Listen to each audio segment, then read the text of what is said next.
পালিয়ে যাওয়া মানের ভিতর প্রবলেম আছে। এই আলু তো কৃষক পর্যায়ে বিক্রি হয়েছে 20 টাকা থেকে 21 টাকা। আপনার এই আলুর মূল্য কে দিয়েছে? ব্যাপারী দিয়েছে 65 করে বিক্রি করার জন্য।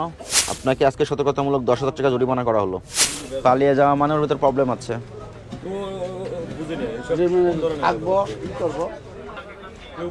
সঞ্জীব, ওখানে নাম্বার দেওয়া আছে, নাম্বারে ফোন দেন। রানা এন্টারপ্রাইজ পরিচালনায় সুজন না কুজন বুঝতেছি না। দোকান রেখে যেহেতু পালিয়ে গেছে, এটা তো বিশাল সুজন একটা ফোন দেন তো। এও চালু আছে এর ঘরে। কত করে বিক্রি করে ও? আপনি দায়িত্ব নেন, ওকে একটু খুঁজে বের করেন। চলে গেছে কেন? আজকে তো জরিমানা করতাম না ওনাকে। ওনাকে একবার জরিমানা করা হয়েছে, বুঝিয়ে দিয়ে গেছে। আজকে ওনাকে জরিমানাই করতাম না, কিন্তু আলু বিপুল পরিমাণে আলু আসছে কোথা থেকে আসছে একটু তথ্যগুলো দরকার ছিল। এই আলু কত করে বিক্রি হচ্ছে? এটাও তো দেখছি এর আগে। এটা দেখছি না আগে? কত করে বিক্রি করছে? এটা তো দেশি আলু আমাদের। আপনি কি নিজেই বিক্রেতা না কোনো ব্যাপারী আলু বিক্রি কমিশনে? ব্যাপারী আছে?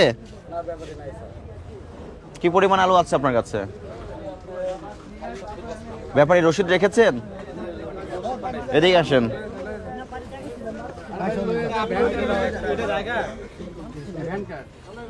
এর আগেও তো আপনি জরিমানা দিয়েছেন, অনেক আগে দিয়েছেন, তারপরও কেন সংশোধন হচ্ছেন না? আপনার এই আলুর মূল্য কে দিয়েছে? ব্যাপারী দিয়েছে 65 করে বিক্রি করার জন্য।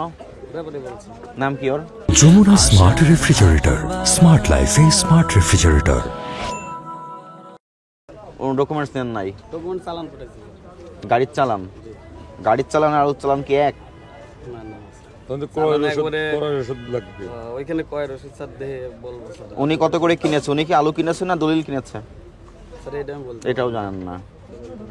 এই আলু তো কৃষক পর্যায়ে বিক্রি হয়েছে 20 টাকা থেকে 21 টাকা, সর্বোচ্চ 25 টাকা 30 টাকা। সেই আলু আজকে আপনি 65 টাকা করে আপনার ব্যাপারী বলে দিল, আর আপনি তার সিদ্ধান্ত বাস্তবায়নে উঠে পড়ে লেগে গেলেন। বাংলাদেশে 10টা কোলেস্ট্রল যদি সিল গেলা করে মনের দুঃখ জ্বালানি স্যার। ওগেন না হয় না, নেক্সট টাইম না। কেন এই বাজারে তো সবাইকে বলা হচ্ছে, খুব সুন্দরভাবে বুঝিয়ে বলছি, কখনো কখনো আইনগত ব্যবস্থা নিচ্ছি, তারপরও কেন আপনারা এইগুলোই উদাসীন? আপনারা তো এইভাবে তো আলুর দামটা বাড়িয়ে দিচ্ছেন।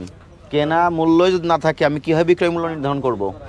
এই আলু কৃষক পর্যায়ে যখন 21 টাকা করে বিক্রি হয়েছে, আজকে আপনি 65 করে পাইকারি বিক্রয় করছেন। আপনার এই আলু পাইকারি 65 করে একজন কিনে নিয়ে যখন খুচরা বিক্রয় করবে, উনি কত করে বিক্রয় করবে বলে মনে হয়? 75 থেকে 80, 75 টাকা চলে যাচ্ছে। তাহলে এই যে এটা অস্বাভাবিক মনে হয় না এই মূল্যটা?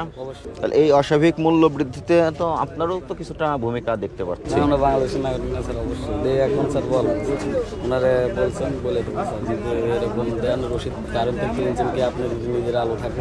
তাহলে এই যে অযৌক্তিক অস্বাভাবিকভাবে মূল্য বৃদ্ধি হচ্ছে, আর আপনারা এই সমস্ত ব্যাপারীদেরকে সাহায্য করছেন, আপনাকে এই কমিশনের বাইরে কোনো কমিশন পান? না না না, আমরা কি একটাও দেন 70 পয়সা আর বরং আমাদের মাঝে মধ্যে ভরেও দেওয়া লাগে স্যার। উনি এই আলিম ব্যাপারী কত করে কিনেছে আলু, সে তথ্যটা তো নাই, আপনার কাছেও নাই, আমাকে দিতেও পারছেন না। তাহলে কেন 65 হলো? কেন 40 হলো না? কোল্ড স্টোরেজে আলু রাখতে খরচ হয় সর্বোচ্চ 240 টাকা এক বস্তায়, একটা সিজন 4.5 টাকা খরচ হয়, 5 টাকা সর্বোচ্চ, 5 টাকা বেশি। 25 টাকা 30 টাকা। তাহলে এত বিপুল পরিমাণ মূল্য আপনারা কেন বৃদ্ধি করছেন? এটা ধরেন ওনার কি না কি, আবার উনি কিন্তু আপনাদেরকে বলা ছিল আপনি আলু যে ব্যাপারে আলু বিক্রয় করে দিবেন তার রসিদ রাখবেন। রসিদ রাখলেন না, কিন্তু 65 করে বিক্রয় শুরু করে দিলেন। এরপর থেকে আপনি আলুর ক্রয় বিক্রয় সংক্রান্ত রসিদ অবশ্যই রাখবেন, এবং আপনি যেখানে বিক্রয় করবেন তাকেও রসিদ দিবেন, সেখানে তার নাম, ঠিকানা, কোন মার্কেটে যাচ্ছে আলু, তথ্য উল্লেখ করবেন।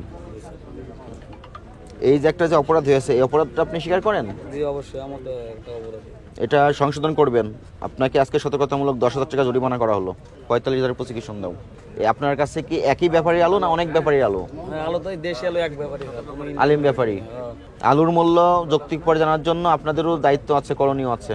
না হেল্প না করলে তো আপনারা নিতে হবে, চোর ধরতে পারবেন না, হেল্প করতে হবে তো। বুঝতে পেরেছেন? আলিমকে তো পাওয়া যাচ্ছে না, ফোনে ফোনে আপনাদের মাধ্যমে যোগাযোগ হয়। এরপর থেকে আলিম হোক আর যেই হোক, কিন্তু অ্যাকচুয়ালি কিন্তু আলিম কিন্তু জালিমের কাজ করেছে।